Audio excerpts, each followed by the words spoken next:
നമസ്കാരം. പടക്കളത്തിലേക്ക് എല്ലാ പ്രിയപ്പെട്ട പ്രേക്ഷകർക്കും സ്വാഗതം. ലോക്സഭാ തെരഞ്ഞെടുപ്പിന്റെ രാഷ്ട്രീയ ആവേശം, നിരവധി വിഷയങ്ങൾ ഓരോ ലോക്സഭാ മണ്ഡലത്തിലും ഏതൊക്കെ തരത്തിൽ വോട്ടർമാർ ഏറ്റെടുക്കുന്നു എന്നതിൻ്റെ സജീവ ചർച്ചയാണ് പടക്കളത്തിലൂടെ മുന്നോട്ട് പോകുന്നത്. യഥാർത്ഥത്തിൽ പടക്കളത്തിൻ്റെ രണ്ടാം ഘട്ടമാണ് ഇപ്പോൾ.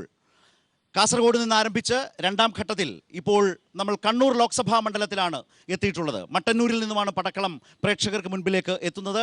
ഈ പടക്കളത്തെ സജീവമാക്കാൻ മട്ടന്നൂരിൻ്റെ പൗരാവലി നമ്മൾക്കൊപ്പം ചേരുന്നുണ്ട്. ഇന്നത്തെ ഈ പടക്കളത്തിൽ പങ്കുചേരുന്ന നേതാക്കളെ, മുന്നണി വക്താക്കളെ നമ്മൾക്ക് ആദ്യം പരിചയപ്പെടാം. Shri V K Sanoj, CPIM DYFI സംസ്ഥാന secretary. Shri Vinod master, BJP. Shri Rajith Narath, Congress UDF. Sanoj, ഈ ലോക്സഭാ തെരഞ്ഞെടുപ്പിൽ ഇടതുമുന്നണി ഈ മണ്ഡലം തിരിച്ചു പിടിക്കണം എന്ന നിലയിൽ ഒരു നിലപാടോടെ പ്രവർത്തനത്തിൽ മുന്നോട്ട് പോകുന്ന ഒരു ഘട്ടത്തിൽ 7 നിയമസഭാ മണ്ഡലങ്ങൾ, കണ്ണൂർ, അഴീക്കോട്, തളിപ്പറമ്പ്, ധർമ്മടം, അതുപോലെ പേരാവൂർ, ഇരിക്കൂർ, മട്ടന്നൂർ അടക്കം 7 നിയമസഭാ മണ്ഡലങ്ങൾ. MLA-മാരുടെ പങ്ക് നോക്കിയാൽ, പ്രാതിനിധ്യം നോക്കിയാൽ LDF-ന് 5 MLA-മാരുണ്ട്. തദ്ദേശ ഭരണ രംഗത്തും നല്ല സ്വാധീനമുണ്ട്. പക്ഷേ ലോക്സഭയാണ്. സിറ്റിംഗ് MP ആയിട്ടുള്ള K. സുധാകരൻ തന്നെ ഇവിടെ മത്സരിക്കുന്നു. ഇത്തരമൊരു ഘട്ടത്തിൽ ഈ നിയമസഭാ മണ്ഡലങ്ങളെ മുൻനിർത്തി എങ്ങനെ ഇക്കുറി കണ്ണൂർ ഇടത്തേക്ക് വരും എന്ന് ആദ്യമായി വിശദീകരിക്കാമോ? തീർച്ചയായിട്ടും കണ്ണൂർ മാത്രമല്ല, കേരളത്തിലെ 20 ലോക്സഭാ മണ്ഡലങ്ങളും ഇത്തവണ ഇടതുപക്ഷം വിജയിക്കും എന്ന കാര്യത്തിൽ ഒരു തർക്കവുമില്ല. എന്തുകൊണ്ട് ഇടതുപക്ഷം എന്ന് ചോദിച്ചാൽ, ഇടതുപക്ഷത്തെ മാത്രമേ വിശ്വസിക്കാൻ വേണ്ടി കഴിയൂ എന്നാണ് നമ്മുടെ രാജ്യത്തിലെ മതനിരപേക്ഷ ചേരിക്ക് ഓരോ ദിവസവും കിട്ടിക്കൊണ്ടിരിക്കുന്ന അവരുടെ അനുഭവം. ഇവിടെ ഇപ്പോൾ കണ്ണൂർ കഴിഞ്ഞ തവണ നമുക്ക് നഷ്ടപ്പെട്ട മണ്ഡലമാണ്. ആ കണ്ണൂർ മണ്ഡലത്തിൽ 7 നിയമസഭാ മണ്ഡലത്തിൽ മഹാഭൂരിപക്ഷം സ്ഥലത്തും ഇടതുപക്ഷത്തിനാണ് സ്വാധീനം. പക്ഷേ കഴിഞ്ഞ 2019 നമ്മുടെ സംസ്ഥാനത്തെ ജനാധിപത്യ വിശ്വാസികൾക്ക് ഒരു തെറ്റുപറ്റി. അവർ ധരിച്ചത് 2019 തെരഞ്ഞെടുപ്പോടുകൂടി BJP-യെ മാറ്റി നിർത്താൻ, നമ്മുടെ രാജ്യത്തിൻ്റെ അധികാരത്തിൽ കൊണ്ടുവരാൻ കോൺഗ്രസിനെ ചുമതലപ്പെടുത്താം എന്നായിരുന്നു അവർ കരുതിയത്. ഇപ്പോൾ രാഹുൽ ഗാന്ധി കേരളത്തിൽ വന്ന് മത്സരിച്ച ഒരു പ്രത്യേക പശ്ചാത്തലത്തിൽ നരേന്ദ്രമോദിക്ക് ബദലായി രാഹുൽ ഗാന്ധി ഇന്ത്യയുടെ പ്രധാനമന്ത്രിയാവും എന്നൊക്കെയുള്ള ഒരു തെറ്റിദ്ധാരണയുടെ പുറത്ത് കാര്യങ്ങൾ ഒരു തരംഗത്തിലേക്ക് പോയി. പക്ഷേ ആ തരംഗം ഇപ്പോൾ ഉണ്ടാവില്ല. എന്തുകൊണ്ടുണ്ടാവില്ല? ഇപ്പോൾ കേരളത്തിലെ ജനങ്ങൾക്കറിയാം, ഇവർ കോൺഗ്രസിൻ്റെ MP-മാർ ഇവിടുന്ന് ജയിച്ച് പോയാൽ കഴിഞ്ഞ 2019 മുതൽ 2024 വരെയുള്ള അനുഭവം അവർ കാണുകയാണ്. കാരണം ഇന്ത്യയുടെ പാർലമെൻറ്റിൽ നടക്കുന്ന പല സെഷനുകളിലും അവർ പങ്കെടുക്കുന്നില്ല. ഇവിടെ ഇപ്പോൾ കണ്ണൂർ MP അദ്ദേഹം 50% ഹാജർ മാത്രമേ ഇന്ത്യയുടെ പാർലമെൻറ്റിലുള്ളൂ. സാധാരണ സർവകലാശാല പരീക്ഷ എഴുതാൻ ഒരു വിദ്യാർത്ഥിക്ക് 75% ഹാജർ വേണം. ഇനി പാർലമെൻറ്റിൽ മത്സരിക്കാൻ 50%-ൽ കൂടുതൽ ഹാജർ വേണം എന്നെങ്ങാനും ഒരു നിർദ്ദേശം വന്നാൽ ഇപ്പോൾ ഉള്ള ആൾക്ക് മത്സരിക്കാൻ വേണ്ടി കഴിയില്ല. അപ്പോൾ പാർലമെൻറ്റിൽ പോവാതെ എങ്ങനെയാണ് ഇത്രമാത്രം കലുഷിതമായ ഒരു ഇന്ത്യൻ സാഹചര്യത്തിൽ ജനങ്ങളുടെ ശബ്ദം അവിടെ പ്രതിഫലിപ്പിക്കാൻ പറ്റുക? ഇന്ത്യയുടെ പാർലമെൻറ്റിൽ അതിൻ്റെ കീഴ്വഴക്കങ്ങൾ അട്ടിമറിച്ചുകൊണ്ട് നമ്മൾ കാണുകയാണ് ജനാധിപത്യ കശാപ്പ്. ആ ജനാധിപത്യ കശാപ്പ് നടത്തിയിട്ട് ഈ രാജ്യത്തിൻ്റെ മതനിരപേക്ഷത അട്ടിമറിക്കുന്ന ഘട്ടത്തിൽ ഇന്ത്യയുടെ പാർലമെൻറ്റിൽ എഴുന്നേറ്റെന്ന് വർത്തമാനം പറയാൻ ഈ കേരളത്തിലെ 18 MP-മാർ കഴിഞ്ഞിട്ടില്ല. നമ്മൾ ഓരോ ഉദാഹരണം നോക്കിയാൽ മതി. NIA ആക്ടിനകത്ത് ഭേദഗതി കൊണ്ടുവന്നു, UAPA ആക്ടിനകത്ത് ഭേദഗതി കൊണ്ടുവന്നു. ഇന്നിപ്പോൾ കിടക്കുന്നുണ്ടല്ലോ കുറേ ആളുകൾ ജയിലിൽ. ഡൽഹിയിലെ മുഖ്യമന്ത്രി ഇപ്പോൾ ജയിലിൽ കിടക്കുകയാണ്. പ്രമുഖനായ പത്രപ്രവർത്തകൻ പ്രവീൺ പുർക്കായസ്ഥ ജയിലിൽ കിടക്കുകയാണ്. സഞ്ജീവ് ഭട്ട് ജയിലിൽ കിടക്കുകയാണ്. ഇങ്ങനെ മാധ്യമപ്രവർത്തകർ, മിടുക്കരായ IPS ഉദ്യോഗസ്ഥന്മാർ, അവരെയെല്ലാം ജയിലിലടക്കാൻ വേണ്ടി ഉപയോഗിക്കുന്ന നിയമം ഈ കരി നിയമങ്ങളാണ്. ഇത്തരം കരി നിയമങ്ങൾ ഇന്ത്യയുടെ പാർലമെൻറ്റിൽ പാസ്സാക്കുന്ന ഘട്ടത്തിൽ അവിടെ നിന്ന് ഇത് തെറ്റാണ് എന്ന് വിളിച്ചു പറയാൻ ഇടതുപക്ഷത്തിൻ്റെ ഒരു MP ഉണ്ടായി കേരളത്തിൽ നിന്ന്. ആ MP-യുടെ പേരാണ് ആരിഫ് MP. സുധാകരൻ ഉണ്ടായിട്ടില്ല, ഉണ്ണിത്താൻ ഉണ്ടായിട്ടില്ല, MK രാഘവൻ ഉണ്ടായിട്ടില്ല, കോൺഗ്രസിൻ്റെ ഒരു MP-യും ഉണ്ടായിട്ടില്ല. അതാണ് നമ്മുടെ അനുഭവം. ആ അനുഭവം ജനങ്ങൾ വിലയിരുത്തുന്നു.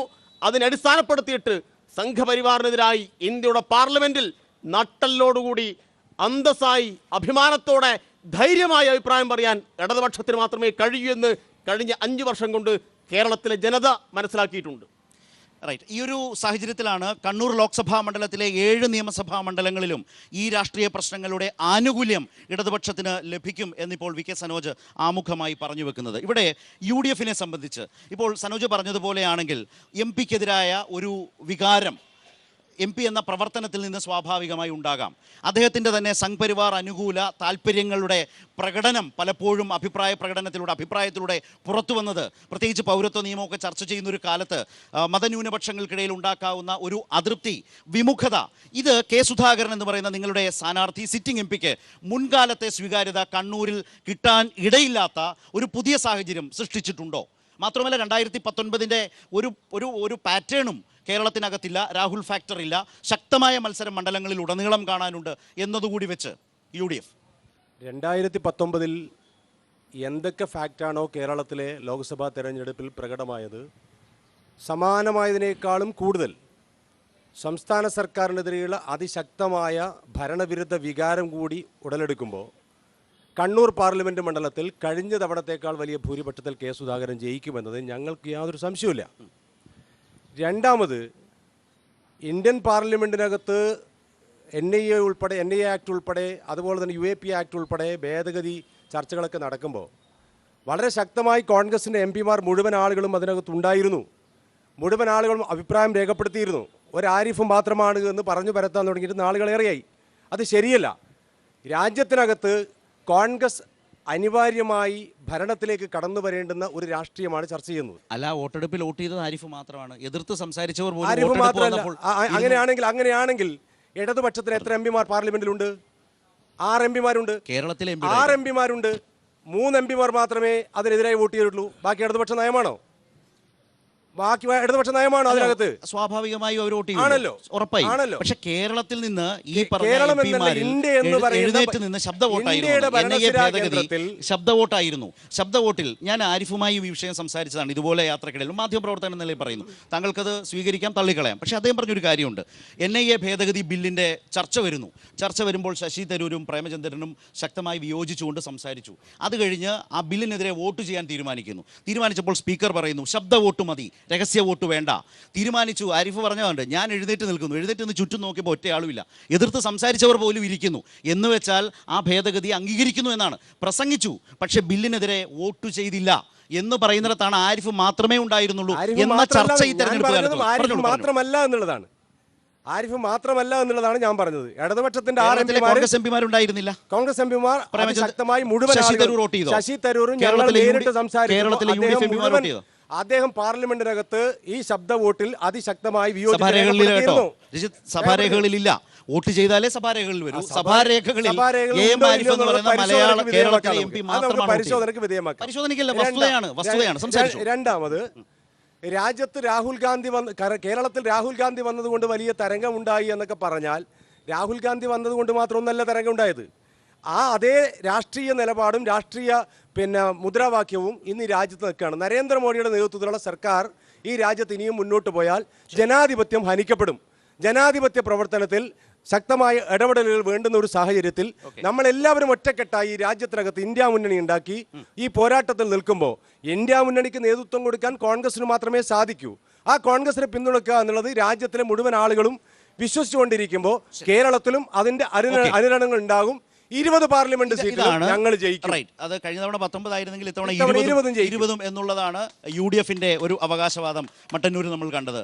വിനോദ് മാസ്റ്ററിലേക്ക് വന്നാൽ ഞാൻ ഇതിനപ്പുറത്തേക്കൊരു കാര്യം, നിങ്ങൾ ഏത് സാഹചര്യത്തിൽ ഏത് മണ്ഡലത്തിൽ ചർച്ചയിലേക്ക് പോയാലും മോദിയുടെ വികസനം, മോദിയുടെ ഗ്യാരണ്ടി എന്ന നിലയിലാണ് BJP പ്രതിനിധികൾ ചർച്ചകളിൽ പങ്കെടുക്കുന്നത്.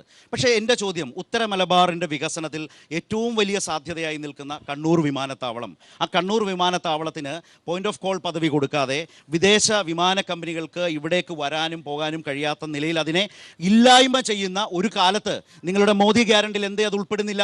ഇതൊന്നും ചെയ്യാതെ എങ്ങനെയാണ് കേരളത്തിൻ്റെ മണ്ണിൽ, വിശേഷിച്ച് കണ്ണൂരിൽ, ഈ മട്ടന്നൂരിലടക്കം BJP തെരഞ്ഞെടുപ്പിൽ വോട്ട് ചോദിക്കുക?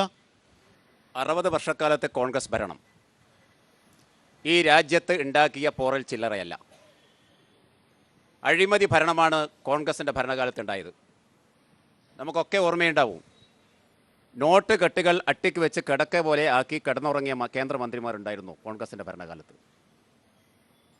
അവരൊക്കെ ഇപ്പോ എവിടാ? കോൺഗ്രസിന്റെ നേതാക്കന്മാര് മാത്രമല്ല മന്ത്രിമാർ പല ആളുകളും അഴിമതിക്കാരായിരുന്നു കഴിഞ്ഞ 60 വർഷക്കാലം ഇന്ത്യ രാജ്യം ഭരിച്ചു. അവരൊക്കെ ഇപ്പൊ എവിടെയാ? നിങ്ങളുടെ കൂടെ ഇല്ലേ? ഞാൻ പറയാം, വരാം, അങ്ങോട്ടേക്ക് വരാം. ആ കേസുകളെല്ലാം അതുകൊണ്ട് തന്നെ ഫ്രീസ് ആയില്ലേ? അതെല്ലാം പറയുന്നത് വെറുതെയാണ്. ലിസ്റ്റ് അഴിമതി അതൊന്നും പറയില്ല.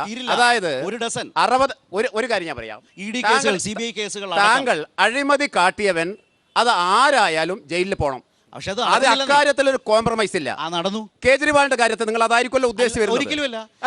അങ്ങനെ പല കേജ്രിവാൾ ഉൾപ്പെടെയുള്ള കോൺഗ്രസ് നേതാക്കന്മാർ ഉൾപ്പെടെയുള്ള പല ആളുകളെ കൂടെ ഉദ്ദേശിച്ചുകൊണ്ടായിരിക്കുമല്ലോ താങ്കൾ പറഞ്ഞത്. നിങ്ങൾക്കൊപ്പം വന്നതോടെ ഒരു അർത്ഥശങ്കയ്ക്കിടയില്ലാതെ വേണം പറയാം, BJPയുടെ ഭരണകാലത്ത്, NDAയുടെ ഭരണകാലത്ത് അഴിമതി കാണിച്ചവൻ, കള്ളപ്പണക്കാരൻ, കരിഞ്ചന്തക്കാരൻ, പൂഴ്ത്തിവെപ്പുകാരൻ, അഴിമതിയെ സംരക്ഷിക്കുന്നവൻ ജയിലിൽ പോകണം. അങ്ങനെ അങ്ങനെയുള്ള നയം തന്നെയാണ് കേന്ദ്ര സർക്കാരിനുള്ളത്. അങ്ങനെ കേസുകൾ നേരിട്ടവർ BJP നേതാക്കളായി മാറി. അതെല്ലാം പറയുന്നത് വെറുതെയാണ്. അങ്ങനെ അതായത് ഈ ആരെങ്കിലും അഴിമതി കാട്ടിയിട്ട് BJPയിലേക്ക് വന്നപ്പോൾ അവരെല്ലാം ഏതെങ്കിലും കോടതിയിൽ കിടക്കുന്ന കേസോ അല്ലെ മറ്റുള്ളതാണെങ്കിൽ അവരെല്ലാം ക്ലീൻ ചീറ്റ് നൽകിയ സംഭവങ്ങൾ ഇവിടെ ഉണ്ടായി താങ്കൾക്ക് പറയാൻ പറ്റുമോ? 100 വട്ടം വെറുതെ ഉന്നയിക്കാൻ മാധ്യമ വാർത്തകളിൽ വളരെ സജീവമാണ്. ഒരു ഉദാഹരണം പറയാലോ. കേജ്രിവാളിന്റെ കാര്യത്തിൽ കേജ്രിവാള് അണ്ണാ ഹസാരെ ഇവിടെ അഴിമതിക്കെതിരെ സമരം നടത്തിയ കാലഘട്ടം നമുക്ക് എല്ലാവർക്കും ഓർമ്മയുണ്ടാവും. കോൺഗ്രസിന്റെ ഭരണകാലത്താണ്. ഈ 2 പേരുടെയും പാർട്ടിക്കാർ സംയുക്തമായി ഇന്ത്യ രാജ്യം ഭരിക്കുമ്പോഴാണ് അണ്ണാ ഹസാരയെ പോലുള്ള നേതാക്കന്മാർ, കേജ്രിവാളിനെ പോലുള്ള നേതാക്കന്മാർ അഴിമതിക്കെതിരെ സമരം നടത്തിയത്. അന്ന് അണ്ണാ ഹസാരെ നിരാഹാര സമരം അവസാനിപ്പിക്കുമ്പോൾ അദ്ദേഹം പറഞ്ഞു, ഈ സംഘടനയുടെ ഉദ്ദേശം പൂർത്തീകരിച്ചു, ഇനി ആവശ്യമില്ല. പക്ഷേ കേജ്രിവാൾ അണ്ണാ ഹസാരയെ തള്ളിക്കൊണ്ട് അദ്ദേഹം രാഷ്ട്രീയ പാർട്ടി രൂപീകരിച്ചു. അദ്ദേഹം കാട്ടിയത് എന്താ? അദ്ദേഹം അവിടെ നടന്ന മദ്യനയ കേസിൽ 600 കോടി രൂപയുടെ അഴിമതി നടത്തി. ഈ അഴിമതി നടത്തിയപ്പോ കേജ്രിവാളിനെതിരെ അറസ്റ്റ് ചെയ്യണമെന്ന് ആവശ്യപ്പെട്ട ഒരു രാഷ്ട്രീയ പാർട്ടിയാണ് എന്റെ വലതുഭാഗത്ത് രജിത്തിന്റെ കോൺഗ്രസ് പാർട്ടി. നമ്മൾ വസ്തുതകൾ കൂടി വെച്ചാണ്. ഞാനൊരു മാധ്യമ പ്രവർത്തന നിലയിൽ പറയുകയാണ്, നിങ്ങൾക്ക് രാഷ്ട്രീയമായി യോജിക്കാം വിയോജിക്കാം, പക്ഷേ ഒരു വർഷത്തിലധികമായി നടക്കുന്ന അന്വേഷണം, ആ അന്വേഷണത്തിൽ ഒരു പ്രതി ഉണ്ടാകുന്നു, ആ പ്രതിയുടെ മൊഴി, ആ പ്രതി മാപ്പുസാക്ഷിയാക്കുന്നു, ആ മാപ്പുസാക്ഷിയുടെ മൊഴി വെച്ചിട്ട് ഒരു വർഷം കഴിഞ്ഞപ്പോൾ ഒരു മുഖ്യമന്ത്രി അതിലേക്ക് ഹുക്ക് ചെയ്യാൻ ശ്രമിക്കുകയാണ്. ഈ രീതി കള്ളപ്പണ നിരോധന നിയമത്തിൽ ജാമ്യം പോലും നേടാൻ കഴിയാത്ത വിധം മോദി സർക്കാർ ഭേദഗതി കൊണ്ടുവന്നു. ഒരു സുപ്രീം കോടതി അതിനെ നിരാകരിച്ചപ്പോൾ അതിനെ ഭേദഗതിയിലൂടെ ഒരു കോടതിക്കും ജാമ്യം പോലും കൊടുക്കാൻ കഴിയാത്ത വിധം കള്ളപ്പണ നിരോധന നിയമത്തെ നിയമ ഭേദഗതിയിലൂടെ ഒരു കരിനിയമമാക്കി അതിന്റെ ഇരകളായി പ്രതിപക്ഷ നേതാക്കൾ ജയിലുകളിൽ കിടക്കുന്നു. അതായത് താങ്കളുടെ കൂടെ വരുന്ന കോൺഗ്രസ് നേതാക്കൾ, മറ്റ് പ്രതിപക്ഷ പാർട്ടി നേതാക്കളൊക്കെ ഈ കേസുകൾ, അജിത് പവാർ, എങ്ങനെയാണ് അജിത് പവാറിന്റെ കഥ പറ, പോമാ ഖണ്ഡു, ഞാൻ പേരുകളൊന്നും ഇല്ലാഞ്ഞിട്ടില്ല, ഇവരെല്ലാം ഇപ്പുറത്തേക്ക് വന്നപ്പോൾ, ഇവർക്ക് പറയാൻ പേരുകൾ ഞാൻ ബാക്കി വെച്ചതാണ് മാസ്റ്ററെ, ഇവരെല്ലാം ഇപ്പുറത്തേക്ക് വന്നപ്പോൾ ഇവരുടെ കേസുകളെല്ലാം ഷൂവായി.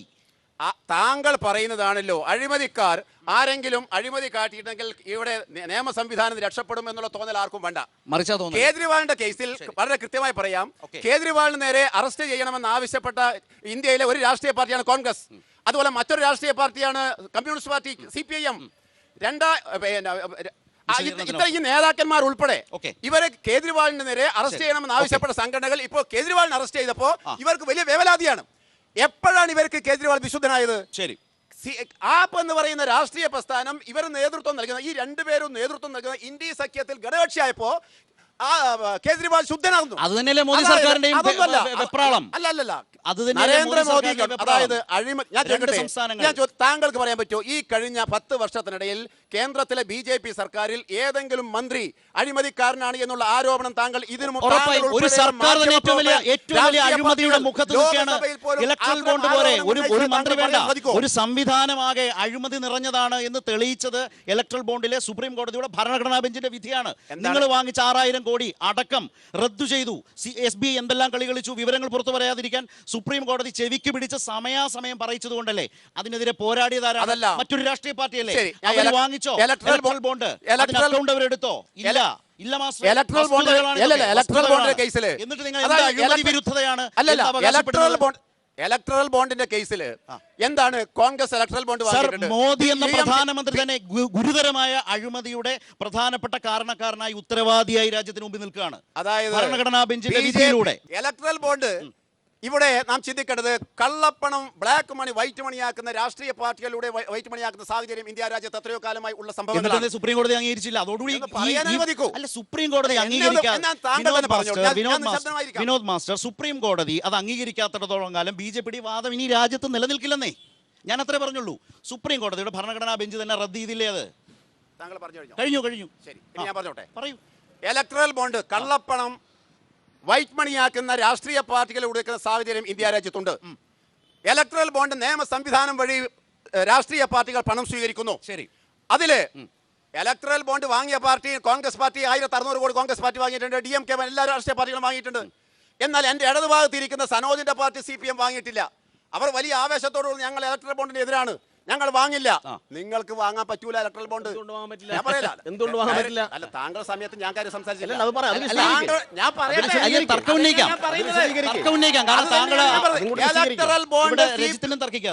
ഇലക്ടറൽ ബോണ്ട് CPM-ന് വാങ്ങാൻ പറ്റൂല. എന്തുകൊണ്ട്? കാരണം 1951 ജനപ്രാതിനിധ്യ നിയമം 29 വകുപ്പ് പ്രകാരം തൊട്ട് മുൻ തെരഞ്ഞെടുപ്പിൽ 1% പോലും വോട്ടെങ്കിൽ വാങ്ങിയ രാഷ്ട്രീയ പാർട്ടിക്ക് മാത്രമേ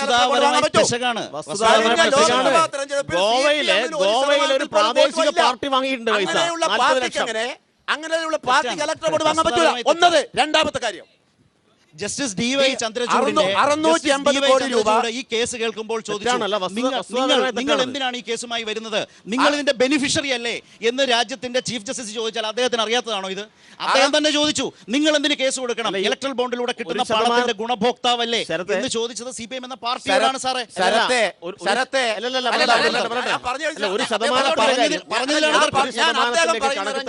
നിങ്ങൾ പറഞ്ഞതിലുള്ള തർക്കമാണ്. ഞാൻ പറഞ്ഞത് CPM-ന് കഴിഞ്ഞ ലോക്സഭാ തെരഞ്ഞെടുപ്പിൽ 1% ചോള വോട്ട് മാത്രമേ കിട്ടിയിട്ടുള്ളൂ. അതുകൊണ്ട് തന്നെ CPM-ന് ഇലക്ട്രൽ ബോണ്ട് വാങ്ങാൻ പറ്റൂല. എന്നാൽ DMK-യിൽ നിന്ന് 10 കോടി രൂപ വാങ്ങി CPM ഇലക്ട്രൽ ബോണ്ട് വഴിയോ? അല്ല, DMK 680 കോടി രൂപ ഇലക്ട്രൽ ബോണ്ട് വഴി വാങ്ങിയ DMK 680 കോടി രൂപ ഇലക്ട്രൽ ബോണ്ട് വഴി വാങ്ങിയതിൽ നിന്ന് 25 കോടി രൂപ CPI-യും CPM-ഉം കൂടെ വാങ്ങിയിട്ടുണ്ട്. എന്തിനു വേണ്ടി? സാന്റിയാഗോ മാർട്ടിൽ നിന്ന് സാന്റിയാഗോ മാർട്ടിനാണ് ഏറ്റവും കൂടുതൽ DMK-യിൽ നിന്ന് 10 കോടി രൂപ CPM വാങ്ങി. എന്തിനു വേണ്ടി? സനോജ് വളരെ ചെറിയ മറുപടി. BJP-യുടെ വക്താവ് പറഞ്ഞത് ശുദ്ധ അസംബന്ധമാണ്. അദ്ദേഹം പറയുന്നത് 1% വോട്ട് വാങ്ങാത്ത രാഷ്ട്രീയ പാർട്ടിക്ക് ഇലക്ട്രൽ ബോണ്ട് കിട്ടില്ല എന്നാണ്. ഗോവയിലെ ഒരു പ്രാദേശിക പാർട്ടി അവർക്ക് 40 ലക്ഷം കിട്ടിയെന്നാണ് പറയുന്നത്. അവർ ലോക്സഭാ തെരഞ്ഞെടുപ്പിൽ മത്സരിച്ചിട്ട് പോലും ഇല്ല. അപ്പോൾ വസ്തുതാപരമായിട്ട് ഇങ്ങനെ മണ്ടത്തരം ഈ വാട്സപ്പ് ഗ്രൂപ്പിൽ വരുന്നത് നോക്കി വായിക്കുന്ന ഏർപ്പാട് അവസാനിപ്പിക്കണം. വസ്തുതാപരമായി തെറ്റാണ്. ഞാൻ നിങ്ങളെ വെല്ലുവിളിക്കുന്നു. നിങ്ങൾക്ക് അത് വസ്തുതാപരമായി വെറുതെ മൈക്കിന് മുമ്പിൽ പ്രസംഗിച്ചാൽ പോരാ, അത് തെളിയിക്കണം. 1% വോട്ട് പോരാ എന്നത് തെറ്റായ വാദമാണ്. അത് നിലപാടിന്റെ പ്രശ്നമാണ്. 2017 രാജ്യത്തിന്റെ പാർലമെന്റിൽ ഇതുമായി ബന്ധപ്പെട്ട ചർച്ച നടക്കുന്ന ഘട്ടത്തിൽ രാജ്യത്തിന്റെ പാർലമെന്റിൽ ഇടതുപക്ഷത്തിന്റെ MP-മാർ എഴുന്നേറ്റെന്ന് പറഞ്ഞു, ഈ ഏർപ്പാടിന് ഞങ്ങൾ എതിരാണ്. പക്ഷേ കോൺഗ്രസും BJP ഉൾപ്പെടെയുള്ള കക്ഷികൾ അതിനെ അനുകൂലിച്ചു. എന്നിട്ട് ഇപ്പം എന്തുണ്ടായി? അഴിമതിയെക്കുറിച്ചാണല്ലോ പറയുന്നത്. ആരാ ഇതിനകത്ത് അഴിമതി നടത്തിയത്? 7000 കോടിയാണ് ഇലക്ട്രൽ ബോണ്ട് വഴി വാങ്ങിയത്. എങ്ങനെ? ഇവരുടെ സൗന്ദര്യം കണ്ട് കൊണ്ടുകൊടുത്തല്ല. ED എന്ന ഗുണ്ടാസംഘത്തെ പറഞ്ഞുവിടും ആദ്യം. ആ ഗുണ്ടാസംഘം പോയിട്ട് റെയ്ഡ് നടത്തും. 400 കോടി 500 കോടി പിടിച്ചെടുത്തു, കള്ളപ്പണമാണ് എന്ന് രേഖയുണ്ടാക്കും. എന്നിട്ട് ഭീഷണിപ്പെടുത്തി പിറ്റത്തെ ദിവസം തന്നെ അവരെ കൊണ്ടിങ്ങോട്ട് ബോണ്ട് വാങ്ങും. അങ്ങനെ 7000 കോടി വാങ്ങി വെച്ചിട്ടാണ് അഴിമതിയെക്കുറിച്ച് വലിയ പ്രബന്ധം ഇവിടെ അവതരിപ്പിക്കുന്നത്. ഞാൻ അതിലൊരു പ്രധാനപ്പെട്ട കാര്യം മട്ടന്നൂർ വിമാനത്താവളവുമായി ബന്ധപ്പെട്ട് ചോദിച്ചിരുന്നു. അദ്ദേഹം അതിലേക്ക് പോയില്ല. മറ്റു വിഷയത്തിൽ മറന്നു ഞാൻ പറയുന്നില്ല. അതിന് അവസരം ഇനിയുണ്ട്. നമുക്ക് ഇവരിൽ നിന്ന് തുടങ്ങാം. വേഗം. എൻ്റെ ചോദ്യം കോൺഗ്രസിൻ്റെ പ്രതിയോടാണ്. കഴിഞ്ഞ തവണ കേരളത്തിൽ കണ്ണൂർ ജില്ലയിലെ കണ്ണൂരിൻ്റെ ലോക്സഭാ മെമ്പറായി പ്രവർത്തിച്ച K. സുധാകരൻ ഇവിടെ സാറ് സൂചിപ്പിച്ചതുപോലെ കണ്ണൂർ എയർപോർട്ടിൻ്റെ കാര്യം തന്നെ ഏറ്റവും ആദ്യം സൂചിപ്പിക്കണമെന്നാണ് ഞാൻ ആഗ്രഹിക്കുന്നത്. ചോദ്യത്തിൻ്റെ ഭാഗമായി ചോദിക്കണമെന്നാണ് ആഗ്രഹിക്കുന്നത്. പോയിന്റ് ഓഫ് കോൾ നൽകുന്നതിന് വേണ്ടി പാർലമെൻറ്റിൽ കണ്ണൂരിൻ്റെ എയർപോർട്ടിൻ്റെ വികസനത്തിന് വേണ്ടി എന്ത് പ്രവർത്തനമാണ് K. സുധാകരൻ ഈ കഴിഞ്ഞ 5 വർഷം കണ്ണൂർ എയർപോർട്ടിൻ്റെ ഭാഗമായി ചെയ്തിട്ടുള്ളത്? അതോടൊപ്പം തന്നെ ഇവിടെ കഴിഞ്ഞ K. സുധാകരന് മുമ്പേ ശ്രീമതി ടീച്ചറായിരുന്നു കണ്ണൂരിൻ്റെ MP ആയി പ്രവർത്തിച്ചത്. അദ്ദേഹത്തിൻ്റെ ഹാജർ 77%. ചോദ്യം ചോദിച്ചത് 509 ചോദ്യമാണ്. ചർച്ചകൾ പങ്കെടുത്തത് 167ആണ്. സ്വകാര്യ ബില്ലിന് 2 തവണ അനുമതി ചോദിച്ചു. എന്നാൽ കെ സുധാകരൻ 50% ഹാജർ. 275 ചോദ്യങ്ങളാണ് ചോദിച്ചിട്ടുള്ളത്. ചർച്ചകൾ പങ്കെടുത്തത് 19 ചർച്ചകൾ മാത്രമാണ് പങ്കെടുത്തുള്ളത്. ഒരു സ്വകാര്യ ബില്ലിന് പോലും അനുമതി ചോദിച്ചിട്ടില്ല. ഇത് കഴിഞ്ഞ തവണ ഒരു മാധ്യമപ്രവർത്തകൻ ചോദിച്ചപ്പോൾ ഞങ്ങൾ 18 എംപിമാർ ലോകസഭയിലേക്ക് കിളക്കാൻ വേണ്ടി പോകണോ എന്നാണ് ചോദിച്ചിട്ടുള്ളത്. എന്തിനു പോകണമെന്ന്? കിളക്കാൻ വേണ്ടി പോകണോ? കിളക്കാന്ന് വെച്ചാൽ ഉഴുതൽ. കിളക്കാൻ വേണ്ടി, അതന്നെ, കിളക്കാൻ വേണ്ടി പോകണോ എന്നാണ് ചോദിച്ചിട്ടുള്ളത്. അതോടൊപ്പം തന്നെ ചോദിക്കാനുള്ളത്, കണ്ണൂരിൻ്റെ ലോകസഭ MP ആയി കെ സുധാകരൻ വിജയിച്ചാൽ ഞാൻ ഏത് സമയത്തും BJP-യിലേക്ക് പോകാൻ തയ്യാറാണ്, അതെൻ്റെ ഇഷ്ടമാണ്, ഞാൻ BJP-യിലേക്ക് പോകും എന്ന് പറയുന്ന ഒരാൾക്ക് മതനിരപേക്ഷവാദിയായിട്ടുള്ള ഭരണഘടനയിൽ വിശ്വസിക്കുന്ന ഒരു വോട്ടർ എങ്ങനെ വിശ്വസിച്ച് വോട്ട് ചെയ്യും? ഓക്കെ, രജിത്ത്. 2019 ജൂലൈ മാസം 25-ന് ബഹുമാനപ്പെട്ട കേന്ദ്ര ഉപരിതല ഗതാഗത വകുപ്പ് മന്ത്രിയെ നേരിട്ട് കാണുകയും സ്വകാര്യമായി ഒരു ചോദ്യം ചോദിക്കാൻ അവസരം ചോദിക്കുകയും ചെയ്തു. പോയിന്റ് ഓഫ് കോളുമായി ബന്ധപ്പെട്ടാണ്.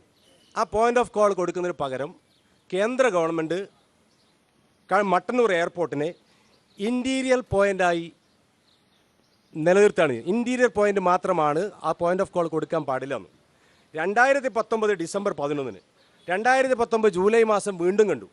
അങ്ങനെ 2019 ജൂലൈ മാസം കണ്ടതിന് ശേഷം 2020-ൽ ഈ അനുമതിയുമായി ബന്ധപ്പെട്ട് ഒരു കാരണവശാലും കേന്ദ്രം ഭരിക്കുന്ന BJP-യുടെ ഗവൺമെൻറ് അനുകൂല നിലപാട് സ്വീകരിച്ചില്ല. അദ്ദേഹം 2 തവണ സ്വകാര്യ ബില്ല് അവതരിപ്പിക്കാൻ ചോദ്യങ്ങൾ കൊണ്ടുപോയി. അത് അനുവദിക്കാൻ പറ്റാത്ത സാഹചര്യമാണ് എന്ന് കേന്ദ്ര ഉപരിതല ഗതാഗത വകുപ്പ് മന്ത്രി പറഞ്ഞു വെച്ചത് രേഖകളാണ്. ഞാൻ അറിഞ്ഞൊരു കാര്യം ചോദിച്ചോട്ടെ. അതായത് ഈ തെരഞ്ഞെടുപ്പ് കാലത്ത് ഇവിടുത്തെ LDF സ്ഥാനാർത്ഥിയായിട്ടുള്ള MV ജയരാജൻ പറഞ്ഞൊരു കാര്യമുണ്ട്. അദ്ദേഹം പറഞ്ഞത് പോയിന്റ് ഓഫ് കോൾ പ്രശ്നത്തിന് വേണ്ടി ഇവിടുന്ന് MV ജയരാജൻ അടക്കമുള്ള സംഘം അവിടെ പോയി ഈ പറഞ്ഞ പോലെ ഏവിയേഷൻ മിനിസ്റ്ററിയൊക്കെ കണ്ട സാഹചര്യത്തിൽ നിവേദനം കൊടുത്ത് ഈ അനിവാര്യത സംസാരിച്ചു. പക്ഷേ നിർഭാഗ്യകരമെന്ന് പറയട്ടെ, ദില്ലിയിൽ വെച്ച് കണ്ണൂരിൻ്റെ MP-യെ കൂടി കാണാനും അദ്ദേഹത്തിൻ്റെ കൂടി സാന്നിധ്യത്തിലും ഒക്കെ മൂവ് ചെയ്യാൻ ശ്രമിച്ചു. അദ്ദേഹത്തെ കാണാൻ പോലും ശ്രമിച്ചിട്ട് നടന്നില്ല ഈ വിഷയവുമായി ബന്ധപ്പെട്ട് എന്ന് MV ജയരാജൻ ഈ തെരഞ്ഞെടുപ്പിന്റെ ഘട്ടത്തിൽ പറഞ്ഞതുകൂടി ഞാൻ രജിത്തിനെ ഓർമ്മിപ്പിക്കും. തെരഞ്ഞെടുപ്പ് വേളയിൽ അങ്ങനെ രാഷ്ട്രീയ എതിരാളികൾ പലതും പറയും. ഞാൻ പറഞ്ഞത് യാഥാർത്ഥ്യ ബോധത്തോടു കൂടിയാണ്. ഇനി രണ്ടാമതൊരു കാര്യം, അല്ല, അതിൽ വസ്തുത എന്തെങ്കിലും ഉണ്ടോ? ഏതില്? ഞാൻ ഈ പറഞ്ഞതിൽ MV ജയരാജൻ പറഞ്ഞത് അവരോട് ചോദിക്കണം. ആ വസ്തുത പറയേണ്ടത് ഞാനല്ലോ. ഞാൻ കണ്ണൂർ പാർലമെന്റ് മണ്ഡലത്തിൽ തിരഞ്ഞെടുക്കപ്പെട്ട MP എന്നുള്ള നിലയിൽ അദ്ദേഹം ഏവിയേഷൻ മിനിസ്റ്ററെ കണ്ടതും 3 തവണ അതുമായി ബന്ധപ്പെട്ട് ഇന്ത്യൻ പാർലമെന്റിനകത്ത് ചോദ്യം ചോദിക്കാനുള്ള സ്വകാര്യ ഫയൽ ചെയ്യുകയും വാദമനുസരിച്ച് 2020-ലോ മറ്റോ ആണ്. 2019, 20, 21 വീണ്ടും 4 വർഷം ഈ എയർപോർട്ടിന് വേണ്ടി നിരന്തരം ഫൈറ്റ് ചെയ്യണ്ടേ? കൂട്ടിക്കെട്ടി പോരേണ്ട ആളാണോ കണ്ണൂരിന്റെ MP? കൂട്ടിക്കെട്ടി പോയിട്ടില്ലല്ലോ. പിന്നെ ഒരു കേന്ദ്ര ഗവൺമെന്റ് സംസ്ഥാനത്തെ പ്രധാനപ്പെട്ട ഒരു വിമാനത്താവളത്തെ അവഗണിക്കുന്നു എന്നതിൽ പൂർണ്ണമായും പ്രതിഷേധം അദ്ദേഹം അറിയിക്കേണ്ടടുത്ത് അറിയിച്ചിട്ടുണ്ട്. സനോജ്, MP-യുടെ നേതൃത്വത്തിൽ ജനപ്രതിനിധികൾ അണിനിരത്തിക്കൊണ്ടോ അല്ലെങ്കിൽ ഇവരുടെ പാർട്ടി അണിനിരത്തിക്കൊണ്ടോ ഒരു സമരം ഇവർ നടത്തിയിട്ടില്ല. ആര് പറഞ്ഞു? ഇവരങ്ങ് പോക്കന്നില്ല. പ്രവാസി സംഘടനകളെ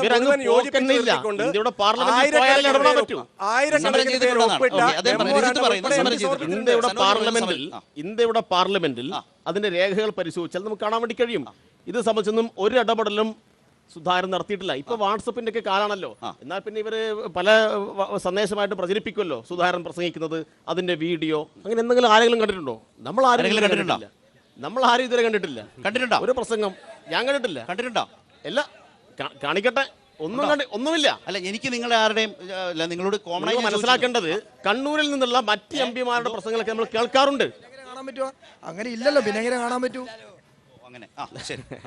അല്ല, ഞാൻ പറഞ്ഞ കണ്ണൂരിൽ നിന്നുള്ള മറ്റ് MP-മാരുടെ പ്രസംഗങ്ങൾ നമുക്ക് ഫേസ്ബുക്ക് നോക്കിയാൽ, അവരുടെ അക്കൗണ്ട് നോക്കിയാൽ അവർ പാർലമെന്റിൽ നടത്തുന്ന ഇടപെടൽ സംബന്ധിച്ച് കാണാൻ വേണ്ടി കഴിയും.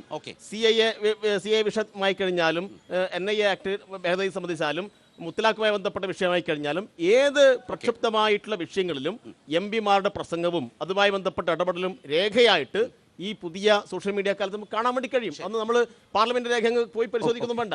പക്ഷെ ഒന്നുമില്ല. നിങ്ങൾ ഈ പറഞ്ഞ ഈ പോയിന്റ് ഓഫ് കോളിന്റെ കാര്യത്തിൽ ഒരു ഇടപെടലും നടത്തിയിട്ടില്ല. അത് പിന്നെ ഇല്ലാത്ത കാര്യം പിന്നെ ഉണ്ടെന്ന് പറഞ്ഞിട്ട് കാര്യമില്ലല്ലോ. ഇതിൽ വിനോദ് മാസ്റ്റർ, ഒരു പ്രധാനപ്പെട്ട പ്രശ്നം സങ്കടം ഇതിനകത്തുണ്ട്. എന്താ വെച്ചാൽ പോയിന്റ് ഓഫ് കോൾ വന്നാൽ വിദേശ വിമാന കമ്പനി പോയിന്റ് ഓഫ് കോൾ എന്ന് നിരന്തരം പറയുന്നു. എന്താണത് എന്ന് സാധാരണക്കാരോടക്കം നമ്മൾ പറഞ്ഞു കൊടുക്കേണ്ടതായിരുന്നു. ഒരു വിമാനത്താവളം സജീവമായി അതിൻ്റെ ബിസിനസ് മുന്നോട്ട് കൊണ്ടുപോകണമെങ്കിൽ കുറഞ്ഞ നിരക്കിൽ ടിക്കറ്റ് എടുക്കാൻ ഇവിടുന്ന് ഇപ്പോഴും ആളുകൾ കരിപ്പൂര് പോവുകയാണ്, 3 മണിക്കൂർ യാത്ര. എന്തുകൊണ്ടാണ് കുറഞ്ഞ നിരക്കിൽ വിമാന ടിക്കറ്റ് കിട്ടുന്നില്ല? എയർ ഇന്ത്യ എക്സ്പ്രസ് അല്ലാതെ ഒരു വിദേശ വിമാന കമ്പനിയും ഇങ്ങോട്ട് വരുന്നില്ല. അപ്പോൾ ഒരു കോമ്പറ്റീറ്റീവ് ആയിട്ടുള്ള റേറ്റ് കിട്ടുന്നില്ല. കഷ്ടപ്പെട്ട് കരിപ്പൂര് പോയാലും ലാഭമാണ് പ്രവാസിയെ സംബന്ധിച്ച്. ഈ അവസ്ഥയിൽ പോയിന്റ് ഓഫ് കോൾ പ്രധാനമാണ് ഒരു വിമാനത്താവളത്തെ സംബന്ധിച്ച്. നിങ്ങളത് കണ്ണൂരിന് നൽകുന്നില്ല എന്ന് മാത്രമല്ല, ഈ അടുത്ത കാലത്ത് വേറൊന്നും കൂടി ഉണ്ടായി. ഇന്ത്യ പാക് അതിർത്തിയിൽ ഒരു സൈനിക ബേസ് എയർപോർട്ടുണ്ട്. ആ 10 ദിവസത്തേക്ക് അതിന് അന്താരാഷ്ട്ര പദവി അങ്ങ് കൊടുത്തു. എന്താണെന്നറിയോ? രാജ്യത്തെ ഏറ്റവും വലിയ ധനികൻ്റെ മകളുടെ വിവാഹത്തിന് ആളുകൾക്ക് വന്നിറങ്ങാൻ ഒരു എയർപോർട്ട്, സൈനിക ബേസ്, അതിന് ഇന്റർനാഷണൽ പദവി കൊടുത്തു. നിങ്ങൾ കണ്ണൂരിന് ഇത്ര കാലമായിട്ടും കേരളത്തിലെ ഏറ്റവും വലിയ എയർപോർട്ടിന് നിങ്ങൾ അതിനെ പറന്നുയരാൻ അനുവദിക്കാതെ ശ്വാസം മുട്ടിക്കുന്നു. എങ്ങനെയാണ് മോദി ഗ്യാരണ്ടിയെ ജനം വിശ്വസിക്കുക? ഏറെ നാളത്തെ മുറവിളിക്ക് ശേഷമാണ് കണ്ണൂരിൽ ഒരു എയർപോർട്ട് വന്നത്. ആ എയർപോർട്ട് ഇന്നും ബാലാരിഷ്ടത നിറഞ്ഞതാണ് എങ്കിൽ അതിന് ഉത്തരവാദി നമ്മുടെ അതിന് കൂടുതൽ ഓഹരിയുള്ള കേരളത്തിലെ സംസ്ഥാന ഭരണകൂടവും അതുപോലെ ജനപ്രതിനിധി എന്നുള്ള ഒരു കോമഡിയാണ്. ദേഷ്യം തോന്നുന്നത് മട്ടന്നൂർ ഗ്രാമപഞ്ചായത്താണ് ഉത്തരവാദി എന്ന് പറഞ്ഞില്ലല്ലോ, അല്ലെങ്കിൽ മട്ടന്നൂർ നഗരസഭയാണ് ഉത്തരവാദി എന്ന് പറയാത്തത് ഭാഗ്യം. വിനോദ് മാസ്റ്റർ തുടരും. അല്ല, ഈ ഓഹരി വിമാനത്താവളം ആരുടെ മേൽനോട്ടത്തിലാണ് ഇപ്പൊ നടക്കുന്നത്? അല്ല, ഓഹരി ഉടമയാണോ തീരുമാനിക്കുന്നത്? മട്ടന്നൂർ വിമാനത്താവളം ആരുടെ മേൽ അവർ അതിന് വേണ്ടുന്ന കാര്യങ്ങൾ ചെയ്യും.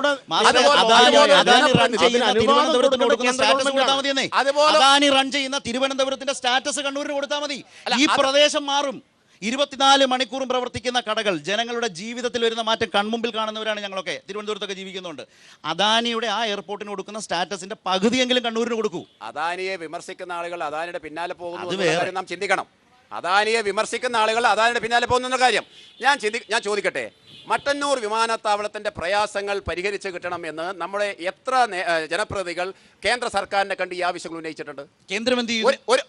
ഞാൻ ചോദിക്കട്ടെ, ഇത്തരം പ്രശ്നങ്ങൾ ഒരു സർക്കാരിന്റെ മുമ്പിൽ എത്തിക്കുവാനും അതിന്റെ പരിഹാരം ഉണ്ടാക്കിയെടുക്കുവാനും ഒരു ജനപ്രതിനിധി എന്നുള്ള നിലയിൽ ഇവിടുത്തെ ആളുകൾ തയ്യാറായിട്ടുണ്ടോ? അതൊരു പ്രശ്നമാണോ? അതോടൊപ്പം അങ്ങനെ വരുമ്പോൾ അന്താരാഷ്ട്ര വിമാനങ്ങൾ കേന്ദ്രം ഇത് അറിഞ്ഞിട്ടില്ല. ഇവിടെ നിന്ന് അന്നല്ല ഞാൻ പറഞ്ഞത്. ഞാൻ പറഞ്ഞത് ഒരു വിമാനത്താവളത്തിന്റെ പ്രശ്നങ്ങൾക്ക് പരിഹാരം ഉണ്ടാക്കാൻ ഒരു ജനപ്രതിനിധി എന്നുള്ള നിലയിൽ, ഒരു സ്ഥലം MP എന്നുള്ള നിലയിൽ എത്ര കണ്ട് കാര്യങ്ങൾ ചെയ്തിട്ടുണ്ട് എന്നുള്ളത് അതോടൊപ്പം കേന്ദ്ര സർക്കാർ ഈ വിമാനത്താവളത്തിന്റെ ഉന്നമനത്തിന് വേണ്ടി എന്നും പരിശ്രമിക്കുന്ന നിലപാട് തന്നെയാണ് കേന്ദ്ര സർക്കാരിനുള്ളത്. സർക്കാർ ഇവിടെ വിമാനങ്ങൾ വരുന്ന എണ്ണം കുറയും. വിമാനങ്ങൾ വരുന്ന എണ്ണം കുറയും. എന്തുകൊണ്ട് വിമാനങ്ങൾ വരുന്ന എണ്ണം? താങ്കൾ തന്നെ നേരത്തെ പറഞ്ഞല്ലോ, മട്ടന്നൂരുള്ള ആളുകൾ പോലും കോഴിക്കോട് പോയിട്ട് കരിപ്പൂർ പോയിട്ട് വിമാനം കയറുന്ന കാരണം അവിടെ ഉള്ള നിരക്ക് മട്ടന്നൂരിനേക്കാൾ കുറഞ്ഞ നിരക്കിൽ കിട്ടുന്നു എന്നുള്ളതുകൊണ്ടാണല്ലോ. അതെന്തുകൊണ്ട് സംഭവിക്കുന്നു? അത് കേന്ദ്രം സമ്മതിക്കുന്നില്ല. കേന്ദ്രം വിമാനങ്ങൾ വരാതിരിക്കാൻ ഒരു നടപടി കേന്ദ്രം വിമാനങ്ങൾ വരുന്നതിന്റെ നിലപാട് തന്നെയാണുള്ളത്. അത് വരാതിരിക്കുന്ന സാഹചര്യം ഈ കാര്യങ്ങളെല്ലാം പറയുമ്പോ എന്തുകൊണ്ടാണ് പോയിന്റ് ഓഫ് കോൾ നൽകാത്തത്? അതിനുത്തരം പറയൂ. ഞാൻ ഇവിടെ പോയിന്റ് ഓഫ് കോൾ നൽകിയോ ഇല്ലയോ എന്നുള്ള കാര്യം എന്തുകൊണ്ട് നാം പരിശോധിക്കുന്നില്ല? അത് പരിശോധിക്കാം. അല്ലല്ല, പോയിന്റ് ഓഫ് കോൾ ഈ വിമാനത്താവളത്തിന് വേണ്ടുന്ന പരിഗണന നൽകാനുള്ള സന്നദ്ധ തന്നെയാണ് കേന്ദ്ര സർക്കാരിനുള്ളത്. ഒരു വിട്ടുവീഴ്ചയില്ല. പോയിന്റ് ഓഫ് കോൾ നൽകാൻ എന്താണ് തടസ്സം? ഇവിടെ കണ്ണൂരിലെ LDFന്റെ നേതാക്കന്മാർ MP ജയരാജന്റെ നേതൃത്വത്തിൽ കഴിഞ്ഞ തവണ കേന്ദ്രമന്ത്രി ഉൾപ്പെടെ ആളുകൾ പോയി കണ്ടു. എന്തുകൊണ്ടാണ് പോയിന്റ് ഓഫ് കോൾ നൽകാൻ തടസ്സമായി?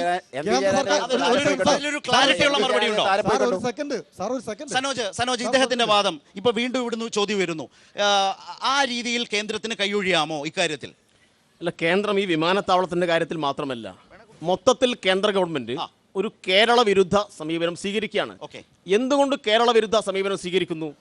കേരളത്തിലെ ജനങ്ങൾ, ഇവരിപ്പോൾ കേന്ദ്ര ഗവൺമെന്റ് ഭരണം 10ാമത്തെ വർഷത്തിലേക്ക് കിടക്കുന്നു, വിവിധ സംസ്ഥാനങ്ങളിൽ ഇവർ പണം കൊടുത്തിട്ടൊക്കെ ആളെ പിടിക്കുന്നു, ഭരണം നിലനിർത്തുന്നു. പക്ഷെ കേരളത്തിൽ ഇവർക്ക് കാലൂത്താൻ കഴിയുന്നില്ല. കേരളത്തിൽ ആകെയുള്ള ഒരു അക്കൗണ്ട് പൂട്ടിപ്പോയി. പിന്നെ കേരളത്തിലെ ജനങ്ങളുടെ മൊത്തം ശത്രുതയാണ്. ഇവരുടെ കേന്ദ്രമന്ത്രി, യൂണിയൻ ഗവൺമെന്റിന്റെ ഭാഗമായിട്ടൊരു മന്ത്രി തൊട്ടടുത്ത കർണാടകയിൽ വന്നിട്ട് പറഞ്ഞു, അപ്പുറത്തുള്ളത് കേരളമാണ്, സൂക്ഷിക്കണം. എന്താ അങ്ങനെ പറയാൻ കാരണം? കേരളത്തിലെ ജനങ്ങളോടാകെ ശത്രുതയാണ്. അതിന്റെ ഭാഗമായിട്ട് 70,000 കോടി നികുതി വിഹിതം തടഞ്ഞു വെക്കുന്നു. കേരളത്തിന് കടമെടുക്കാനുള്ള പരിധി അത് വെട്ടി ചുരുക്കുന്നു. അതുമായി ബന്ധപ്പെട്ട നിരവധി അവഗണനകൾ കേരളത്തിൽ ഉണ്ടാവുന്നു. റെയിൽവേയുമായി ബന്ധപ്പെട്ട അവഗണനകൾ ഉണ്ടാവുന്നു. അതിനെല്ലാം തുടർച്ചയിൽ ഇവിടെ ഇപ്പോൾ വിമാനത്താവളത്തിനും ഞങ്ങൾ വിടില്ല എന്ന് പറയുകയാണ്, ഞങ്ങളൊന്നും തരില്ല എന്ന് പറയുകയാണ്. നമ്മളൊരു ഗ്രാമവാസിയാണ്. അപ്പോൾ നെല്ലൂരിനെ സംബന്ധിച്ചിടത്തോളം പറഞ്ഞാൽ നമ്മളൊരു ഇവിടുത്തെ ഷാദിത്യ മാഷും ഞാനും എതിർക്കരുത്തിൽ മത്സരിച്ചൊരു വ്യക്തിയാണ്. അപ്പോൾ അവിടെ ഒരു ബേറ്റ് ഷെഡ് ഉണ്ടാക്കണമെങ്കിൽ 2 പ്രാവശ്യം CA ആയിട്ട് നമ്മൾ സംസാരിച്ചപ്പോൾ ഇവിടെ 6 മാസം കൊണ്ട് ബേറ്റ് ഷെഡ് ഉണ്ടാക്കുക. 2 എന്ത് ചെയ്യാന്ന് വെച്ചാൽ നിങ്ങൾ എന്ത് ചെയ്യാന്ന് വെച്ചാൽ അതിനെന്തെങ്കിലും ഒരു പരിഹാരം, നിങ്ങൾ വികസനം പറയുന്നില്ലേ, വികസനം ചെയ്യുമ്പോൾ നിങ്ങൾ കാര്യങ്ങൾ ചെയ്യണം. അതെ അദ്ദേഹത്തിന്റെ അഭിപ്രായത്തോട് നാട്ടുകാരുടെ അഭിപ്രായം. ഇതൊരു പ്രാദേശിക തെരഞ്ഞെടുപ്പല്ല, ഇത് ലോകം തേച്ച് ഉറ്റുനോക്കുന്ന ഒരു തെരഞ്ഞെടുപ്പാണ്. ഈ രാജ്യം തന്നെ നിലനിൽക്കണോ എന്ന് ജനങ്ങൾ തീരുമാനിക്കുന്ന തെരഞ്ഞെടുപ്പാണ്. അപ്പോൾ ഒരു ബസ് സ്റ്റോപ്പ് എടുക്കേണ്ട പണി ആരാ എടുക്കേണ്ടതെന്ന് പിന്നെ ഏതായാലും ഈ കൂടുതൽ ഒരു ചോദ്യം കൂടി ഞാൻ ചോദിക്കാം. ഇങ്ങനെ ആളുകളെല്ലാം കൂടെ കയറി ബസ് സ്റ്റോപ്പിൽ അങ്ങ് നിന്നാ മതിയോ എന്നുള്ളതാണ്. ചോദിച്ചോളൂ. പ്രാദേശിക ഇവിടെ പ്രാദേശിക ജനങ്ങളല്ലേ നമ്മള്. അതെ, ആദ്യം ഇവിടെയുള്ള കാര്യം പറഞ്ഞിട്ട് വേണല്ലോ ഇവിടെ കഴിഞ്ഞിട്ട് പറയേണ്ടത്. പ്രത്യേകിച്ച് BJPന്റെ ആളോട് ചോദിക്കാനുള്ളത്, നിങ്ങൾ അധികാരത്തിൽ വന്നേരം 50 രൂപക്കുള്ള പെട്രോൾ ഡീസലൊക്കെ വില കുറക്കും, ഗ്യാസിന് വില കുറക്കുമെന്ന് ബീമ്പളക്കി. നിങ്ങളടക്കം മുമ്പ് UDF അധികാരമുള്ള സമയത്ത് ഗ്യാസ് കുറ്റിയെടുത്ത് സമരം നടത്തിയതും വണ്ടി തള്ളി സമരം നടത്തിയ ടീമാണ് നിങ്ങൾ. ഇപ്പൊ എന്തുകൊണ്ട് നിങ്ങൾ അമ്മമാർക്ക് വേണ്ടി ഗ്യാസിന്റെ വില കുറക്കാത്തത്? അത് പറയുന്നത് നല്ലതാണ്. പെട്രോൾ ഒരുപാട് വാഹനം ഓടിക്കുന്ന ഓട്ടോ ഡ്രൈവർമാരും ബസ് ജീവനക്കാരൊക്കെ മറുപടി ഇവിടെ ഉണ്ട്. ഗ്യാസിന്റെ വില 100 രൂപ ഇപ്പം കുറച്ചിട്ടുണ്ട്. മോദി സർക്കാർ കുറച്ചിട്ടുണ്ട്. തെരഞ്ഞെടുപ്പ് ഇപ്പൊ കുറച്ചിട്ടുണ്ട്. എപ്പം കുറച്ച് അല്ല, ഈ സബ്സിഡി ഒക്കെ കിട്ടുന്നുണ്ടോ? ഗ്യാസിന്റെ സബ്സിഡി കിട്ടുന്നുണ്ടോ? ഗ്യാസിന്റെ സബ്സിഡി ഉജ്ജ്വല യോജന പ്രകാരം ചേച്ചി കിട്ടുന്നുണ്ടോ? നിങ്ങൾ എല്ലാവരും വീട്ടിൽ ഈടിനേക്കേണ്ട പരിപാടിയാ. നിങ്ങൾക്ക് കുറക്കാനോ അറിയില്ല, കൂട്ടാനോ അറിയാൻ മാത്രമേ അറിയൂ. നിങ്ങൾ ഈടിന്റെ പിന്നാലെ പറഞ്ഞേക്കല ജനങ്ങളുടെ. ഇവിടെ ഇരു മുന്നണികളും അവരുടെ വികസന കാര്യങ്ങൾ ഇവിടെ ചർച്ച ചെയ്തു. ഇരു മുന്നണികളും ഇവിടെ വികസന കാര്യങ്ങൾ ചർച്ച ചെയ്തു. ഗ്യാസിന്റെ വില 400 രൂപയിൽ നിന്ന് കാലാകാലങ്ങളായി ഇരു മുന്നണികളും മാറിയിട്ടാണ് MP-നെ പറഞ്ഞയക്കുന്നത്. എന്നാൽ ഈ MP ഈ നാട്ടിന് വേണ്ടിയുള്ള വികസനത്തിന് വേണ്ടി എന്താണ് ഇവിടെ ചെയ്തിട്ടുള്ളത്? ഒരു 10 പേർക്ക് ജോലി കൊടുക്കാനുള്ള എന്തെങ്കിലും സംരംഭം മാറി ഭരിച്ചിട്ടുണ്ട്. ഒരു ടൈമിൽ ഒരു MP ഉള്ളൂ. ഒരു വികസനം ഉണ്ടായിട്ടില്ല. ഒരു കാര്യം, മഞ്ഞാമട്ടന്നൂരുള്ള ഒരു വ്യക്തിയാണ്. ഇന്ന് നമ്മുടെ ഗവൺമെന്റ് ഹോസ്പിറ്റൽ ഉണ്ടല്ലോ, ആ ഹോസ്പിറ്റലിൽ ആദ്യമൊക്കെ ഡെലിവറി സൗകര്യം ഉണ്ടായിരുന്നു. എന്നാൽ ഇന്ന് നിങ്ങളുടെ അനുഭവം പറയൂ. ആശ്രയിക്കുന്ന ഹോസ്പിറ്റലാണിത്. മോഡി സർക്കാർ അധികാരത്തിൽ കയറും പറഞ്ഞ് ഞങ്ങൾ എല്ലാ ചെറുപ്പക്കാർക്കും ഓരോ കൊല്ലം 2 കോടി തൊഴിൽ കൊടുക്കുന്നു. ചെറുപ്പക്കാർക്ക് വേണ്ടി പറയാൻ ഇവിടെ ആളെത്തിയിട്ടുണ്ട്, മനസ്സിലാക്കണം. കേൾക്കുന്നുണ്ടോ? 15 ലക്ഷം കൊടുത്തു. നിങ്ങൾ പറഞ്ഞ 15 ലക്ഷം കൊടുത്തു. നിങ്ങൾ പറഞ്ഞ 50 റുപ്യന്റെ എണ്ണി കൊടുത്തു. നിങ്ങൾ പറഞ്ഞ കേസ് കൊടുത്തു. നിങ്ങൾ അച്ചാദി നായക ആകെ വന്നത് അദാനിക്കും അംബാനിക്കും അല്ലേ? അദാനിക്കും അംബാനിക്കല്ലേ അച്ചാദിൻ വന്നിന്? കേരളത്തിലെ ഏതെങ്കിലും ജനങ്ങൾക്ക് അച്ചാദിൻ വന്നിട്ടുണ്ടോ? ഉണ്ടോ? 2000 രൂപ. ഇതാ ഇവിടെ ഇടതുപക്ഷ സർക്കാർ നിങ്ങളെ 6000 അല്ല, ഇടതുപക്ഷ സർക്കാർ സാധാരണക്കാരന് 18,200 രൂപ വെള്ളം കൊടുക്കും. 1600 രൂപ വെച്ച് ഔദാര്യം. നിങ്ങളെ 6000 അല്ല ഔദാര്യം. ഇടതുപക്ഷ സർക്കാർ 12 മാസം കൊണ്ട് 18,200 രൂപ. 18,200 രൂപ ഓരോ കൊല്ലവും ഓരോ സാധാരണക്കാരനും പെൻഷൻ. ഒരു കാര്യം അവര് കേൾക്കുന്നുണ്ട്. ഈ പറഞ്ഞതൊക്കെ അവര് പറഞ്ഞോളും. കുറച്ചു കാലത്തെ രാഷ്ട്രീയ സാഹചര്യം വിലയിരുത്തിയ ആളെന്ന നിലയിൽ ഈ 2 പേർക്കും കൂടി ഒരു മൈക്കും പോഡിയവും കൊടുക്കുന്നതായിരുന്നു നല്ലത്. ഒരു കാര്യം, കുറച്ച് മാസങ്ങൾക്ക് മുന്നെയാണ് കേരളത്തിലെ സർവകലാശാലകൾക്കകത്ത് സെനറ്റിനകത്തേക്ക് കേരളത്തിലെ ഗവർണറായിട്ടുള്ള ആരിഫ് മുഹമ്മദ് ഖാൻ സെനറ്റിനകത്തേക്ക് നോമിനേറ്റ് ചെയ്ത ആളുകളുടെ ലിസ്റ്റ് പരിശോധിക്കുമ്പോൾ ഈ 2 കൂട്ടരുടെയും ആളുകളെയാണ് തിരികെ കയറ്റിയത് എന്ന് കാണാൻ വേണ്ടി സാധിക്കും. അതുപോലെ തന്നെ ഇന്നലെ കണ്ണൂർ സർവകലാശാലക്കകത്ത് സെനറ്റിനകത്തേക്ക് നോമിനേറ്റ് ചെയ്ത ആളുടെ ലിസ്റ്റ് പരിശോധിക്കുമ്പോൾ BJPക്ക് അനുകൂലമായിട്ടുള്ള ആളുടെയും അതുപോലെ കായിക മേഖലക്കകത്ത് CK വിനീതിനെ ഉൾപ്പെടെ മാറ്റിക്കൊണ്ട് DCC ജനറൽ സെക്രട്ടറി ഉൾപ്പെടെ തിരികെ കയറ്റുന്ന ഒരു കാഴ്ച കാണാൻ വേണ്ടി സാധിക്കും. ചാൻസലർ ആയിട്ടുള്ള ഗവർണർ ആരിഫ് മുഹമ്മദ് ഖാന്റെ ലിസ്റ്റിൽ DCC ജനറൽ സെക്രട്ടറിയോ? ഏത് യൂണിവേഴ്സിറ്റിയില്? കണ്ണൂർ യൂണിവേഴ്സിറ്റി. CK വിനീതിനെ ഉൾപ്പെടെയുള്ള കായിക താരങ്ങളെ മാറ്റി നിർത്തിക്കൊണ്ട് സംഭവമാണല്ലോ ആ നിലയിലേക്ക് സെനറ്റിനകത്തേക്ക് കൊലപാതകികൾ നിലയിലേക്ക് ഗവർണർ ഉൾപ്പെടെ മാറുന്ന ഒരു കാഴ്ച നമുക്ക് കാണാൻ വേണ്ടി സാധിക്കും. ഇന്നത്തെ പത്രത്തില് പേര് പറയൂ അല്ലല്ല പേര് പറയൂ. ഞാൻ ഭാരവാഹിയാണ്. പേര് പറയാതെ പറഞ്ഞു പോകാൻ പാടില്ല. പത്രങ്ങളുടെ ഒരു മുൻനിര വാർത്തയാണ്. പത്രത്തിലായാലും ജില്ലാ കോൺഗ്രസ് കമ്മിറ്റിയുടെ ഒരു ജനറൽ സെക്രട്ടറി അതിനകത്തില്ല. വെറുതെ ആരെങ്കിലും പേര് പറയരുത്. അല്ല, അപ്പൊ ഈ കോഴിക്കോട് സർവകലാശാലയിലോ? കോഴിക്കോട് സർവകലാശാല സെനറ്റിൽ സനോജ് ആ കാര്യങ്ങളൊന്ന് പറഞ്ഞു കൊടുക്ക്. അദ്ദേഹത്തിന് അതിൽ പൂർണ്ണമായി നിഷേധിക്കുകയാണ്. അതായത് ആരിഫ് മുഹമ്മദ് ഖാൻ കോൺഗ്രസ് ബന്ധമില്ല. ഞാൻ പറഞ്ഞില്ല. കോഴിക്കോടിന്റെ കോഴിക്കോട്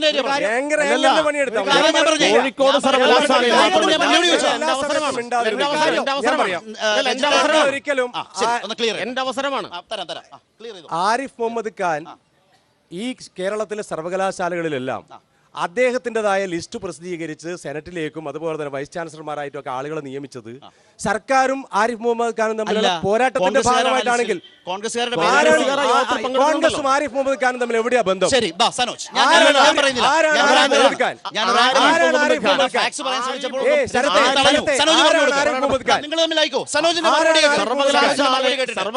ആരിഫ് മുഹമ്മദ് ഖാനെ കൊണ്ടുവന്ന് സ്വീകരിച്ചിട്ട് സർവകലാശാലയുടെ ചാൻസലർ പദവിയിലിരുന്ന് ആരിഫ് മുഹമ്മദ് ഖാൻ RSSന്റെ ശാഖാപ്രമുഖന്റെ പണിയാണ് എടുക്കുന്നത്. അതിന്റെ ഭാഗമായിട്ട് അതിനെ എതിർക്കാൻ SFI ഉൾപ്പെടെയുള്ള വിദ്യാർത്ഥി പ്രസ്ഥാനങ്ങൾ മുന്നോട്ട് വരുമ്പോൾ KSUവിന്റെ ഒരു സമരം ആരിഫ് മുഹമ്മദ് ഖാനെതിരെ ഉണ്ടായിട്ടുണ്ടോ? നിങ്ങൾ പറ. KSU ഒരു സ്ഥലത്തും സമരം ചെയ്തിട്ടില്ല. മാത്രമല്ല ഇവിടെ ഇപ്പൊ പറഞ്ഞു KC ലേഖ ലോക ബോക്സിംഗ് താരമാണ്. CK വിനീത് ഈ കണ്ണൂർ ജില്ല സംഭാവന ചെയ്ത ഏറ്റവും പ്രധാനപ്പെട്ട ഫുട്ബോൾ താരം. കായിക മേഖലയിലെ അവരുടെ നോമിനേഷൻ തള്ളിക്കളഞ്ഞിട്ട് കോൺഗ്രസ് അനുഭാവികളുടെ DCC മുൻ സെക്രട്ടറിമാരുടെ പേര് ആരിഫ് മുഹമ്മദ് ഖാൻ കൊടുത്തപ്പോ അത് വേണ്ട എന്ന് പറയാൻ പേരാണ് കൊടുക്കണം എന്ന് പറയാൻ ഇവർ തയ്യാറായിട്ടില്ല. ഇവർ ആ യോഗത്തിൽ കൂടി പോകുന്നു. ഒരു സമരവും ആരിഫ് മുഹമ്മദ് ഖാനെതിരായി എടുക്കാൻ KSU ഇല്ല, യൂത്ത് കോൺഗ്രസ് ഇല്ല. എന്നാൽ DYFI കണ്ണൂർ സർവകലാശാലയിലേക്ക് മാർച്ച് സംഘടിപ്പിക്കുന്നു. എന്ത് യൂത്ത് കോൺഗ്രസ് പറയാത്തത്? ആരിഫ് മുഹമ്മദ് ഖാൻ RSSന്റെ ആളുകളെ കണ്ണൂർ സർവകലാശാലയിൽ തിരികെ കയറ്റിയെന്ന് പറയാനുള്ള നട്ടല് കോൺഗ്രസുകാർ കാണിക്കണ്ടേ?